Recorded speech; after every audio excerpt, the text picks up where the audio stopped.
Om Jananim Saradam Devim Ramakrishnam Jagadgurum Padapadme Tayo Shritva Pranamami Muhurmuhu. So today we have the Gospel of Holy Mother, and we were discussing Holy Mother's conversation with Swami Arupananda, where he is asking certain questions regarding Naren and Shuka, Vyasa, and different yogis who attained realization. So Holy Mother says, can you tell me who has seen God?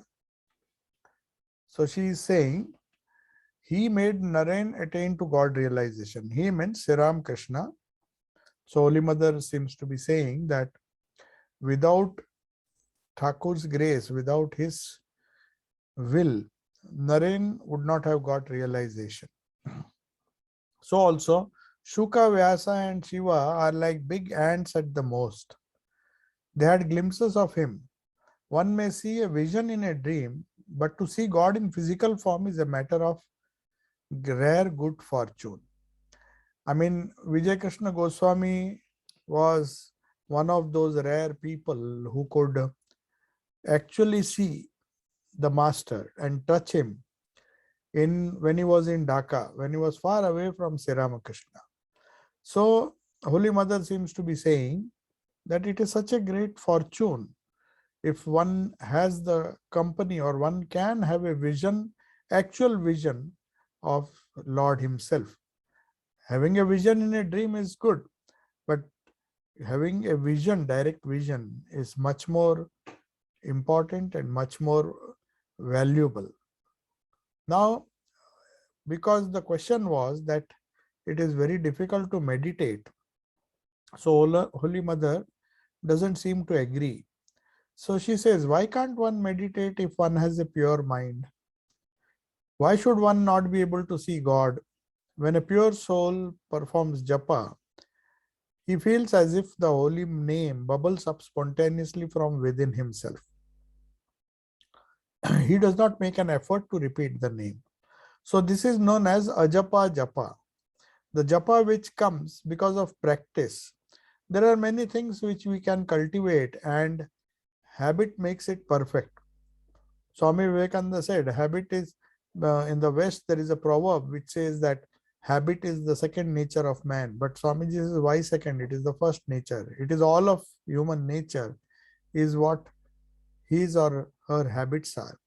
If a person has good habits, he becomes a good person. If a person has bad habits, has cultivated bad habits, then he is considered to be evil. So similarly, when a pure soul, one who has practiced purity in his life, who has maintained a purity in his life, both external and internal, when he practices japa, performs japa, and it becomes a samskara with him, he feels as if the holy name bubbles up spontaneously, doesn't have to do anything. He he feels that he has to make absolutely no effort to repeat the japa, like a fountain. When a fountain comes out, it feels so spontaneous that if the water is simply uh, coming up in from that fountain continuously non-stop. So also one should practice japa and meditation at regular times, giving up all idleness. But to attain to this state, the state where you don't have to make any effort to repeat the name of the Lord, Holy Mother says we have to practice meditation at regular times, giving up all idleness. It is idleness or tamas which makes a person or people give up the practice of japa and try to find out excuses for their idleness. But one has to be up and doing if one has to really get the benefit of doing japa. Then Holy Mother says, while living at Dakshineshwar, I used to get up at 3 in the morning and practice japa and meditation. So it is said that Holy Mother used to practice 1 lakh japa, 100,000 japa every day. In spite of her busy schedule, busy work schedule of uh, cooking, cleaning, and doing all sorts of things by herself. There were no people to cook food for her or for Sri Ramakrishna. She had to cook herself, also for the guests that visited Dakshineshwar from time to time. So throughout we'll find Holy Mother was working extremely active, but at the same time, she herself says she did a minimum of 100,000 japa every day. So she says she used to get up at 3 o'clock in the morning, and before other people would get up, she would finish all her ablutions and other things, go to the Ganga and finish her bath and everything. Before other people got up, she was ready. So one day it seems she felt a little indisposed. She is saying, I used to get up at 3, but one day I felt indisposed and left the bed a little late. The next day I woke up still late through laziness. Gradually I found that I did not feel inclined to get up early at all. So once you relax, then you find that it becomes a habit, and then it takes no time to make it a permanent habit, to getting up late a permanent habit. So then she says, then I said to myself, oh, I have fallen a victim to this laziness. Thereupon, she says, I began to force myself to get up early. Gradually, I got back my former habit of getting up at 3 a.m. So she says, then she adds, austerities, worship, pilgrimage, earning of money, all these things have to be done. One should do in the days of youth. That's a proverb which says that whatever it is, whether it is earning money or austerities or pilgrimage, you can't postpone these things till you become old. So it is, these things have to be started as early in life as possible. So Holy Mother says, you see, when I had visited so many places at Banaras and Vrindavan on foot in my early years, but now you see, I need a palanki to go even a few feet. I lean upon others. She had so many troubles when she was getting older. The body had developed rheumatism and many other problems in the knee. So she could not do the work or go to places of pilgrimage with the same enthusiasm as she did when she was younger. So she says, in old age, the body deteriorates. It does not possess any strength. The mind loses its vigor.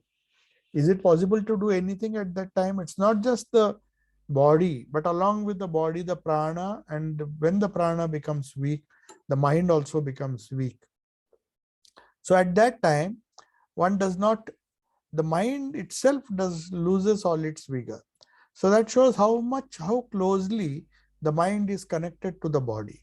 So the mind itself does not respond to all the resolutions that one makes. If one might make a resolution saying that I'll be regular in practicing of japa and all those things, but the body does not agree. The body does not keep pace with the mind. So that's why she says the right time, this is the right time for them to do so. The mind loses its vigor. It's possible. Is it possible to do anything at that age? It is quite right that the young sannyasins of our mutt have been directing their mind to God from an early age. That's the benefit of embracing monastic life, that if one has joined within the age limit, of course, when one is young, around 16 to 18, then it is possible to practice spiritual disciplines without any hindrance for a very long time. So it says for them it is okay. For sannyasins of our mutt, it is okay.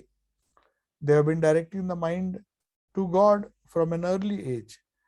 That is the right time for them to do so. To the disciple, says, my child, austerities or worship, practice all these things right now. Will this be possible later on? Whatever you want to achieve, now, achieve now, that is the right time. Then the disciple says, lucky indeed are those who receive your blessings now. Those who come later on cannot have this rare opportunity. Then mother says, what do you mean? Do you mean to say that they will not succeed? God exists always everywhere. And who knows when he will inspire whom? The master is always present. They will also succeed through his grace. Are not people of other countries making spiritual progress? You don't even have to be present in one geographical location as the Avtara is, and or maybe a prophet is, or a saint is staying. Even if you are staying far off, through the grace of God, one can make spiritual progress. They will somehow be attracted to higher values of life, spiritual values of life. So, mother says, then disciple asks, the mind feels longing when it knows that it is loved, but do you really love us? I mean, we feel very happy when we understand that our mother loves us so much.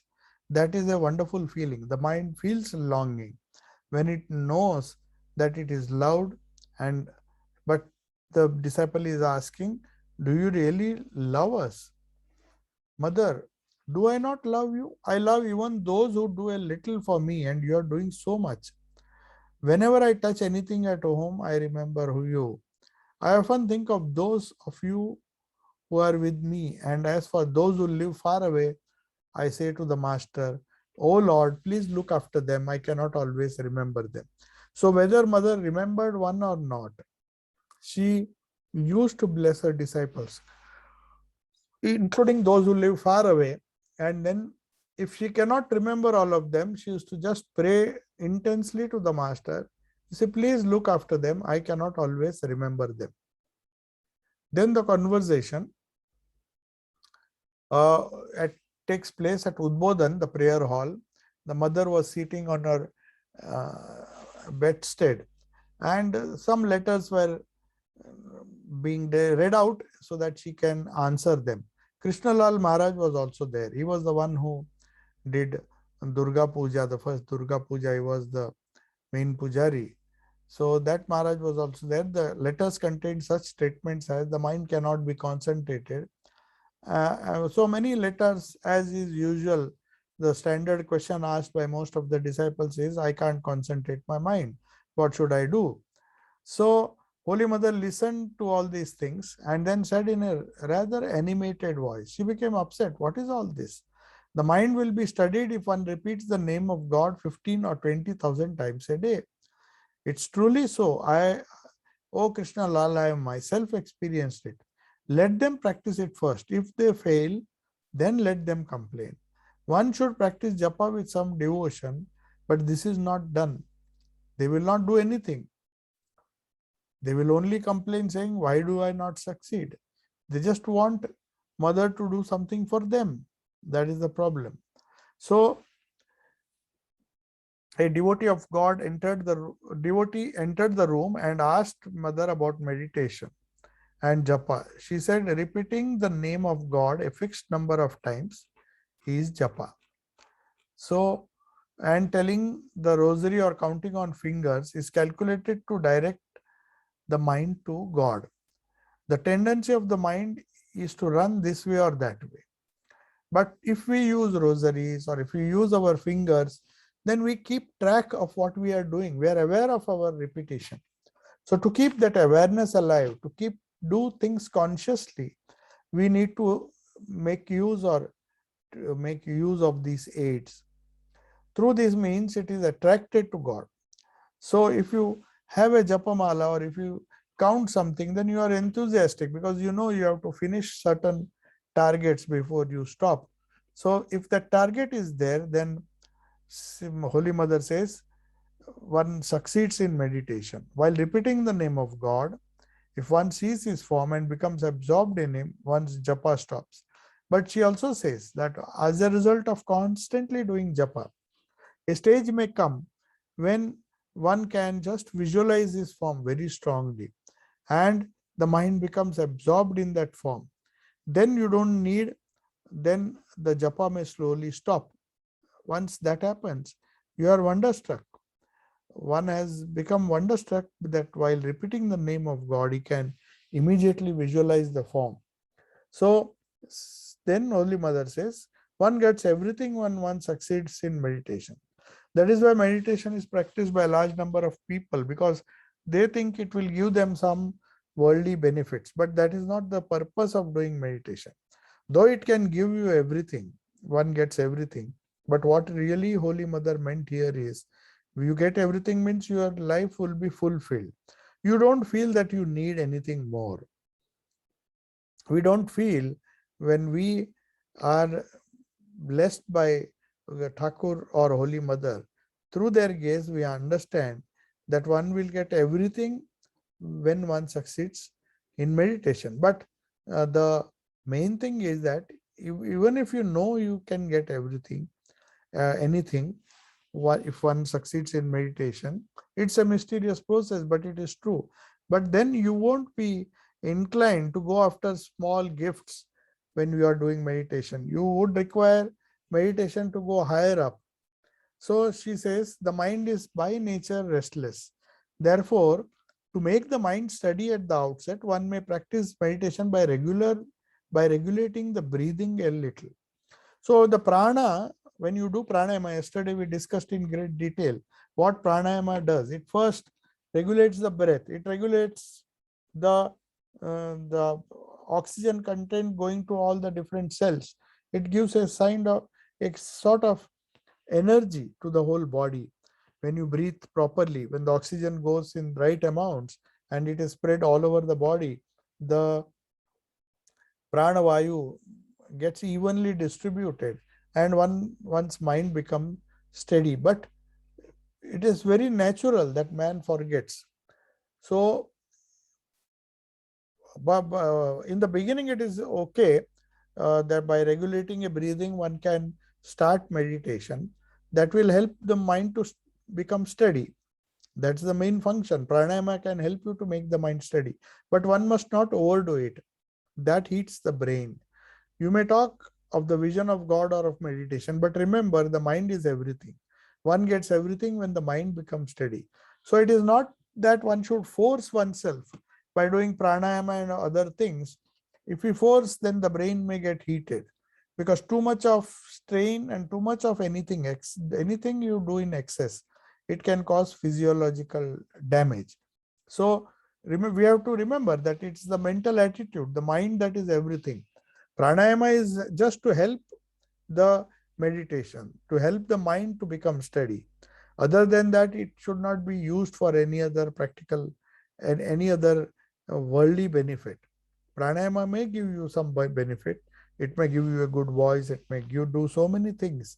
It may give you some good health, though it is desirable. But one should not be focused on that. That is why Holy Mother says, one can get everything when the mind becomes steady, but if we take other things, then one will forget God. Then one will do meditation to get those objects rather than to reach the goal of life, that is to attain God. So it is quite natural that in such cases, man forgets God. Therefore, whenever the need arises, God himself incarnates on earth and shows the path by himself practicing sadhana. So in the previous ages, yada yada hi dharmasya glanir bhavatu bharata abhyuthanam adharmastu tadatmanam sajamyam. Whenever adharma is the adharma which has to be balanced by dharma, that suffers in any society or any area, geographical area, then the Lord himself has to incarnate. And this happens, adharma happens only because we do not follow dharma. We do not understand its impact of the Shastras about dharma, the ideas about dharma in our day-to-day life. So if that happens, then God himself has to come to show what real dharma is. That is what happened when Sri Ramakrishna incarnated. So Swami Vivekananda says, our country had been turned into a veritable inferno. There were people quarreling with each other, each sect trying to prove that it is better than the other sect.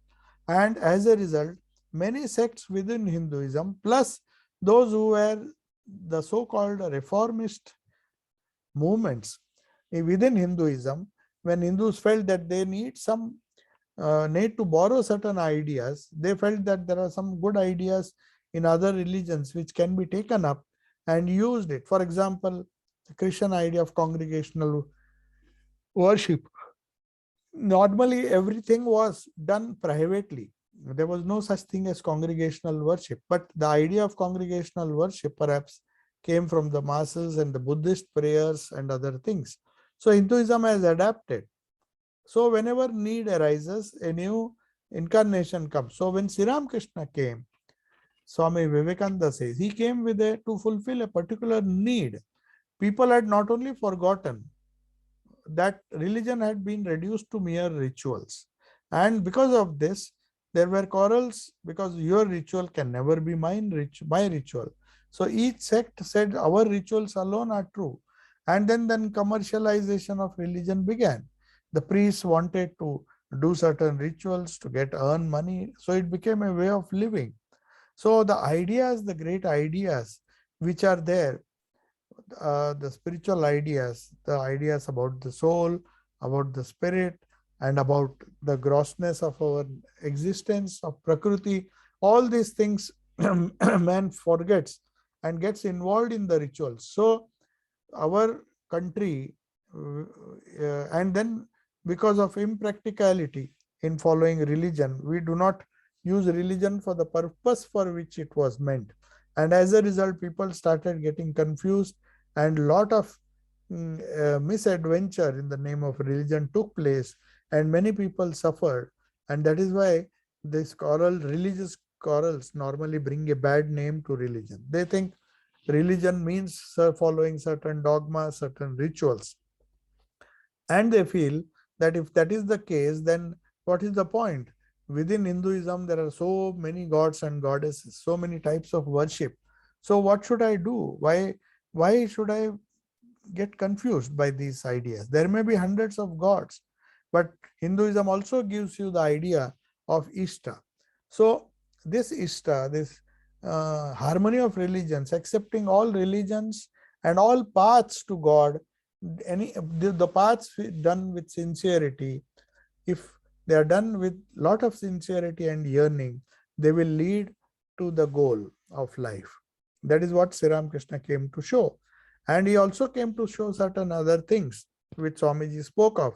He says in this incarnation, he discarded external learning. He did not come as a scholar. He did not want to come as a scholar because he felt that if people think that religious learning or erudition in scriptures, these are necessary to realize God, then he had to break that idea. He had to convince people that merely memorizing certain things, understanding certain things, discussing certain things will not give you religion. Religion is realization. So this is the path showed by Sri Ramakrishna, that experiential religion which gives value to experience, some supernatural or transcendental experience which convinces one person beyond doubt.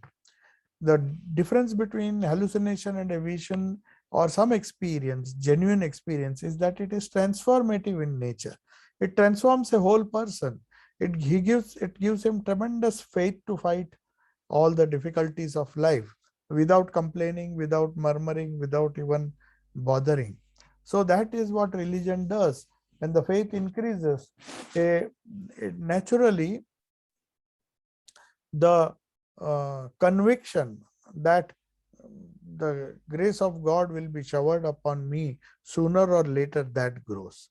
So to show that in the mind of a pure person, whether he is literate in the scriptures or not, whether he knows the Shastras or not, if the mind is pure and if he has a real yearning to know what God realization is, what is the path, then things will come to him automatically. That is what we observe in Sri Ramakrishna's life.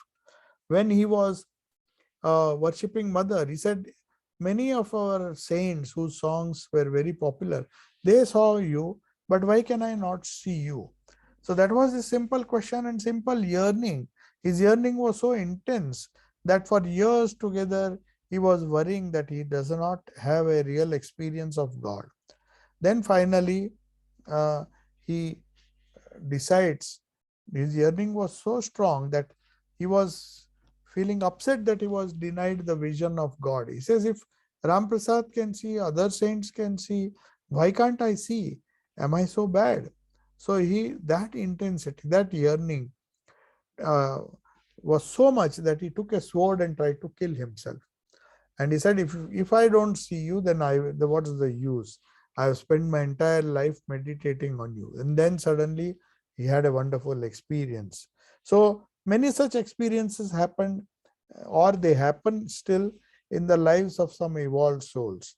And most of these things, the path which these prophets come, they tell of their experiences, they tell of their varied experiences, so that people who come after them, lesser mortals, they can try to compare their states with that of an incarnation. And if it tallies, then they can be happy that I am on the right path. So that is the one of the ways where God himself incarnates on earth and shows the path by himself practicing sadhana. He has to practice, he doesn't need to practice sadhana, he's already realized. But at the same time, whatever color you choose, or whatever uh, form you choose, or whatever name you choose, God comes in that form and fulfills your prayer. So, showing the path by himself practicing sadhana, different sadhanas of different religions Sri Ramakrishna practiced, and also showed that in the purified mind of a person, whoever he is, if he just has yearning, in the purified mind of a person, the great experiences, the great truths are revealed by themselves. Sri Ramakrishna had not learnt any scripture, but he got the experiences of that infinite flood of consciousness coming from the statue, coming from the idol of the Divine Mother, where he was trying to force, trying to uh, request mother that he wants to have her vision. He doesn't know. He says, I'm like a child. I don't know how other saints got your vision, but they had the vision. If they had, I should also have. So that kind of determined attitude, or a yearning for the highest yearning for God, that resulted in spiritual experiences. So we have to learn by the path showed by Sri Ramakrishna and other prophets. So whenever the need arises, whenever people lose faith because of science and because of many things that happened in society, people had stopped having faith in the Lord, stopped having faith in religion, because they thought religion is responsible for all the quarrels and the wars, and based on religion and caste, color, and creed. So they thought this religion is another form of segregating people. I belong to this religion, you belong to that religion. So let us have a fight to find out whose religion is far superior. So that was the idea that was prevailing in those days, or in any time whenever these ideas become prominent, the incarnation had to come. The incarnation will come, and he will show the path by himself practicing the sadhana that he expects the disciples to do. This time, he says, Holy Mother says, he has shown the example of renunciation also. You see, when he was asked the significance of the whole scripture of Gita, he said it is very simple, just turn it around, say the reverse of that word, tagi, which is in Bengali when they say tyagi, they pronounce it as tagi. So he says the essence of Gita in one word, if you want, it is tyagi, that is renounce. So he was himself a great example of renunciation. So through renunciation, through yearning, one can have those spiritual experiences which the Shastras speak of. And those Shastras give you the conviction, they give you the faith, and help you in your onward journey to realize God. So this time, Holy Mother says he also gave the wonderful example of renunciation. He just wanted to show to the world that renunciation is not an empty term. It is not just an empty idea. It can be practiced literally, as Sri Ramakrishna did. He literally practiced. When he said he will not touch money, he did not touch money. Even accidentally, if the coin touched him, it would sting like a scorpion. So it would sting, that very act. So during certain stages of his sadhana, he could not touch money. He could not touch metal because money was made of, coins were made of metal. There were no checks or paper money at that time, I believe, but there were these coins. So Taka Mati, he went to the river. After he got this experience, he went to the nearby river, and then he took the Ganges river, and he took mati, some clay from the river bed, and he took coin in one hand, and he said, Taka Mati, Mati Taka, means this clod of earth and the coin in my right hand and in both the hands. Then he exchanged it for a few times, and then once he was convinced that the value which a coin has is the same value as this, they are not at all valuable. So just as you throw all the dirt and the mud that you are holding in the hand, so also with another hand, he threw away the coin. Of course, Hriday was standing behind, was shocked. What are you doing, Mama? What are you doing? You're throwing away money into the river. But he says, for me, it doesn't really matter whether it is mud or money. So that discrimination, that renunciation was so natural. That's why Holy Mother said he did not come principally to solve all the quarrels, though that was one of his jobs. One of his reasons why he incarnated was to stop all the quarrels which took place in the name of religion. So those things were there, but he says, have you seen a more spontaneous and high resolution or great resolution, renunciation, as Sri Ramakrishna did, that resolve to not to touch money, not to indulge oneself in kamini and kanchan, lust and gold. So that determination was so much that set an example of how the Gita is to be practiced. The Gita, as Sri Ramakrishna said, the reverse becomes tyagi. So the whole essence of Gita, he says in one word, is to give up attachment. Renounce means give up attachment, give up that possessorship, the idea that I possess this, I am having all these things. So all these ideas of me and mine, that idea, that attitude is harmful, and giving up that attitude is what is known as renunciation. So this is a unique feature. He says he came to solve all the quarrels, but Holy Mother says, but he also wanted to show that renunciation is the prime need or the prime requisite for spiritual progress. Without renunciation, Swami Bhuteshan used to give an example that if there are 5 stones, one on top of another, and you want to remove the lower stone, first you have to remove the top stone, then you have to remove the second, then finally you can remove the lowest stone. So the pressure of the world is so much upon us that unless we release that pressure a little bit, we will be suffocated. We can't lead a free life.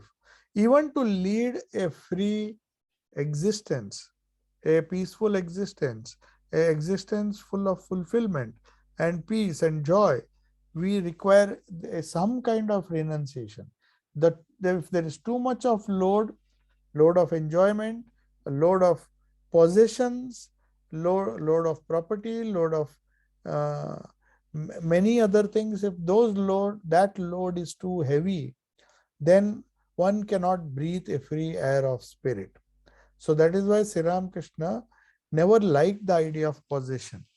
For example, when somebody, Lakshminarayan Marwadi, told him, I'll give you 10,000 rupees. In those days, it was a big amount. He said, then you don't have to worry. Anyway, you don't earn money.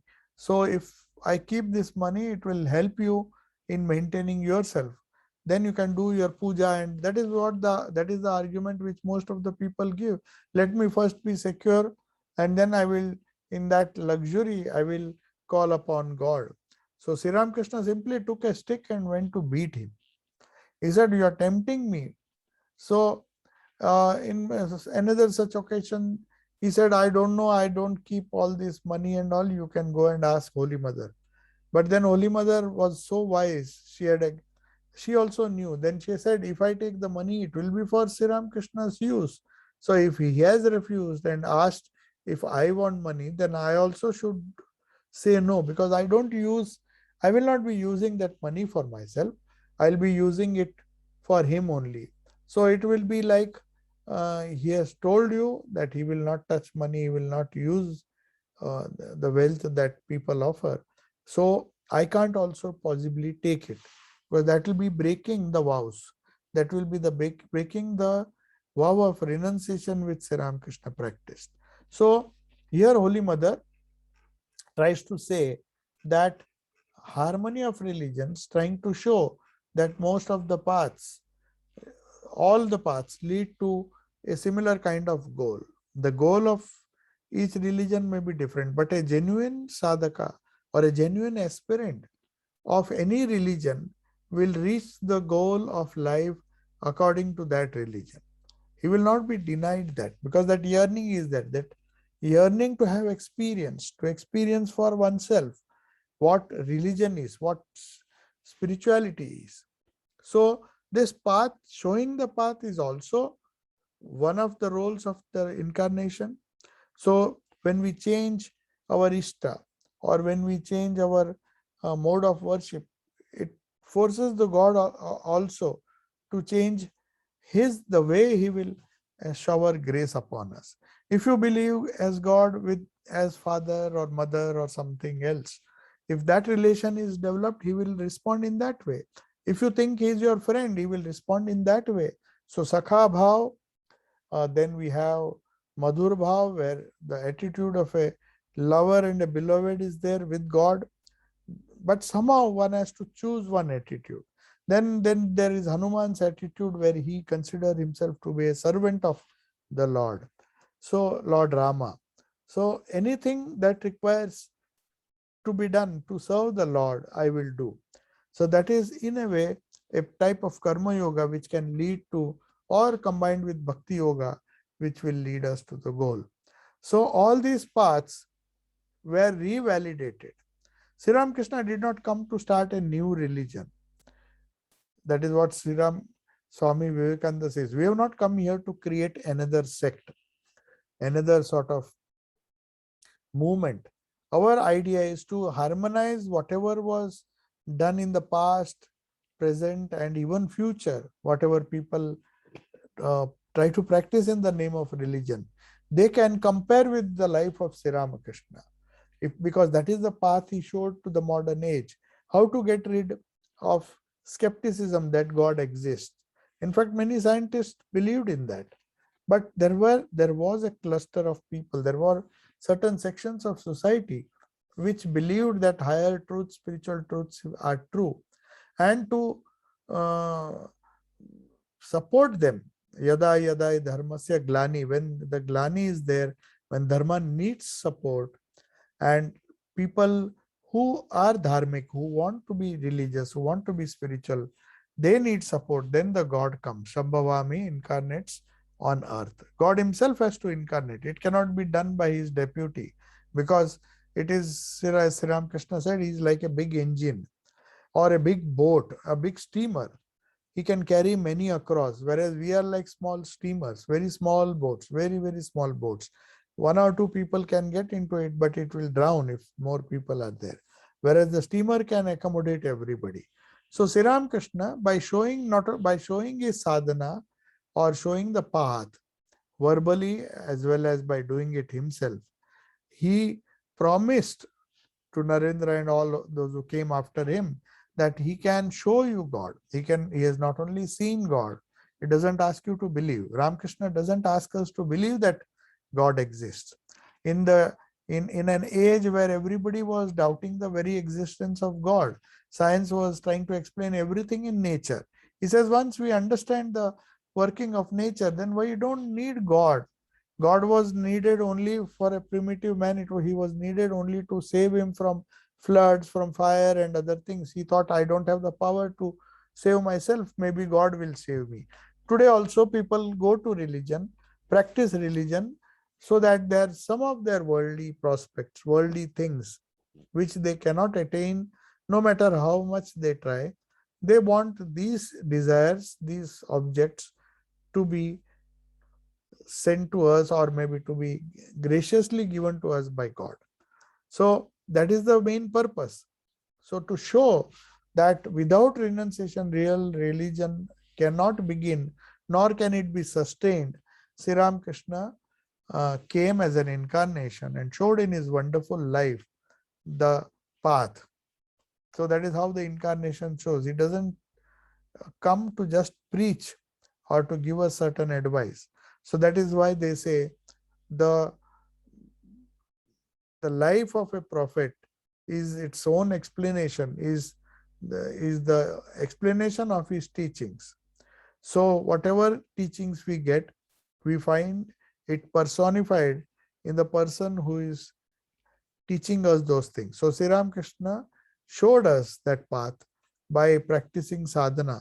And every time we try to imitate him, we try to meditate on him, we will inherit all those wonderful qualities and we will be fit to receive his grace. So there are a few minutes. The next time the new chapter will begin, so I don't want to start it. Those are the reminiscences by Gospel of Holy. They are translated by Swami Prabhananji, but they are reminiscences of Ras Bihari Go is over. These were recorded by Yogin Ma. Yogindra Mohini Viswas. She was a disciple of Sri Ramakrishna, but a lifelong companion of the Holy Mother. So Yogin Ma also was a great sadhika. So she has written certain things, certain reminiscences, and those are very important because they are very authentic. So we will be reading and discussing the reminiscences recorded by Yogin Ma, Yogindra Mohini Biswas, a disciple of the great master and a lifelong companion of the Holy Mother. She followed Holy Mother like a shadow. So Yogananda, whose name was also Yogindra, but here this is a woman disciple, Yogindri Mohini Biswas. So this Yogin Ma has recorded some of the important teachings, whatever Sri Ramakrishna used to say, just as Ras Bihari Maharaj recorded, she has also recorded, and later on it was published. So we'll continue in our next Gita class, next Holy Mother's. Next week we have Gita. So after the Saturday after that, we will discontinue or start this new chapter, the reminiscences of Yogindra Mohini Biswas, or short form, or she was known as Yogin Ma. Just as we had this Gauri Ma, we have this Yogin Ma as well. So she was known by the name Yogin Ma. So we'll discuss it next time, and I'll just see the questions now in the chat. Holy Mother says, if my son wallows in the dust or mud, it is I who have to wipe all the dirt and take him on my lap. Does dirt here mean all upadhis which limit and condition our higher self? Obviously, that is one thing, upadhis. All the harmful upadhis.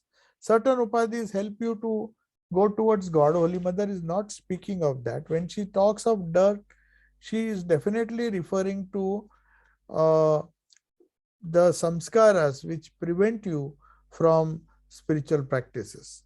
You seem to have understood religion, but unfortunately, the upadhis or the desires, the different identities the person has, like he is a rich man, he has so much of property, these are all upadhis.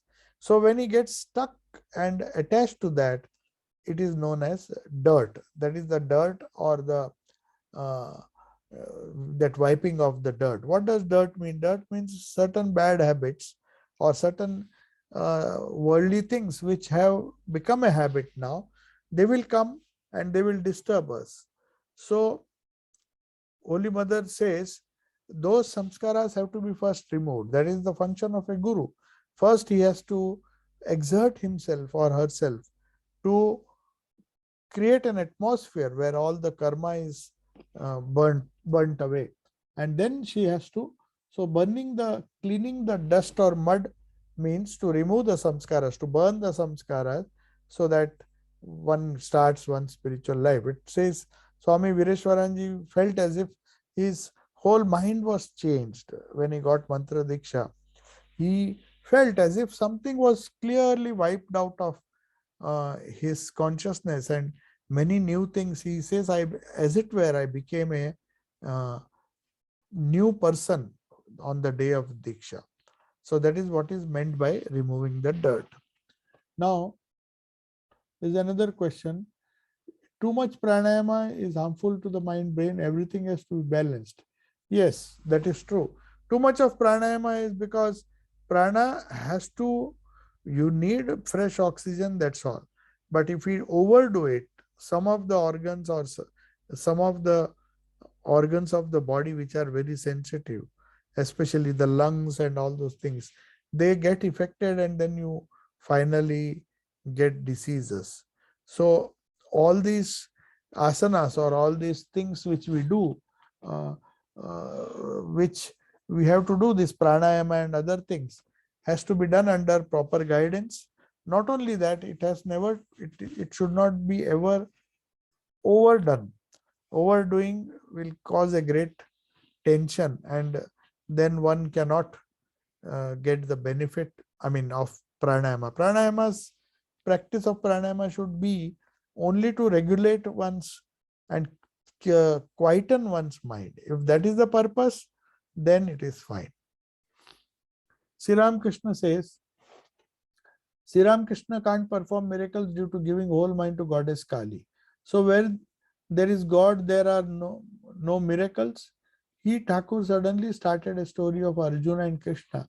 In the story, Arjuna had asked for miracle, then Krishna replied that he could give such powers, but Arjuna will not be able to have Krishna. Then Arjuna came to know that where is God, there is no miracle. Yeah, that is true. It's absolutely true. Where there is God, there cannot be mammon. Miracles are normally the miracle of changing one's mind and making it spiritual is a real miracle. That Sri Ramakrishna performed almost every day. If you say he did not perform miracle, but what was the miracle itself was that he could change Girish Chandra Ghosh, a drunkard, a evil person, and make him a saint. If that can be done by a person, that is the greatest miracle. Changing of a personality, transforming a personality is the miracle. So who said you can't get Gali? He did this miracle, but he called it mother's will.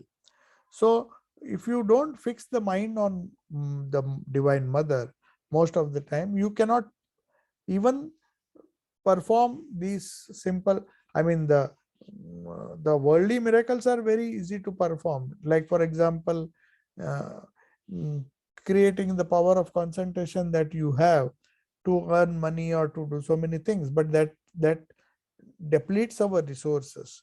That's why they are not advised. But the question is what Krishna says here to Arjuna, that if you want me, then you don't go after those sciences, those techniques which will give you money, but that you can earn anyway, the money which you are earning. You don't need money to use spiritual practices to earn money. So that is wrong. So in that sense, if we want God, then then God will say, okay, you want money, you take this and then don't disturb me. So how can we have the vision of God? If we have to have a vision of God, we have to also give up our idea of possessorship, that I own this, I own that, and so many things which again and again bind us to this world. So that is why Sri Krishna is telling Arjuna that you take the miracles, but then you forget me. You can't attain me because I am attained only by those people who give their 100% or focus entirely with so much yearning on me. Only such a person can realize, uh, get the benefit. So if one cannot have God and mammon at the same time, this is the meaning, and your question points to that, and that is what it is. So where there is God, there is no miracle, means that there is no need for miracle. What can be done by a fish? As Thakur used to say, somebody did for 12 years of tapasya and got a power to walk over water.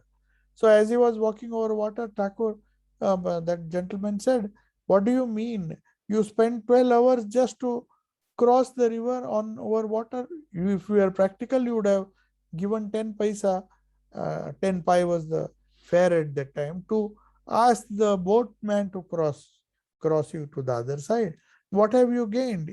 All you have gained is some kind of control over the those powers.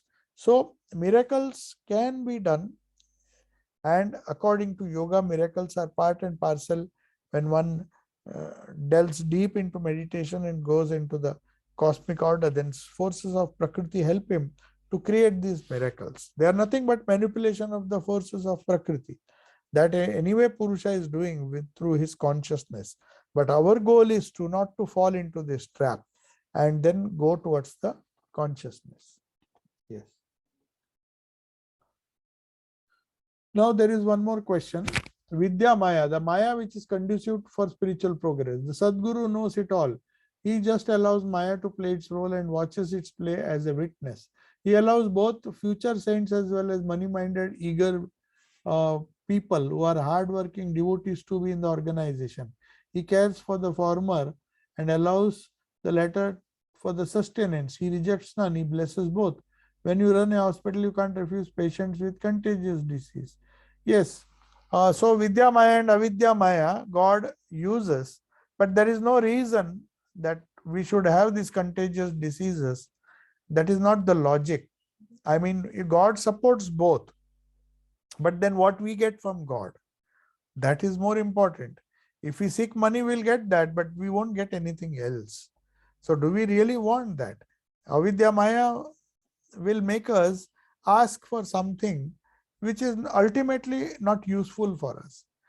That is like Sri Ram Krishna saying that wonderful parable that somebody went to Akbar and oh no, Sri Ram Krishna used to say, if you go to the king, you don't ask for pumpkins, you ask for his whole treasure. So that is what one has to do. The hard-working devotees have to realize one thing, that should we ask God to help us to earn a little money, which we can earn with our own effort, that will definitely, uh, just because God answers our prayers, or maybe he doesn't hesitate, because he says, if you are happy with the toys, it's fine. Your time to uh, come to me is not yet ripe.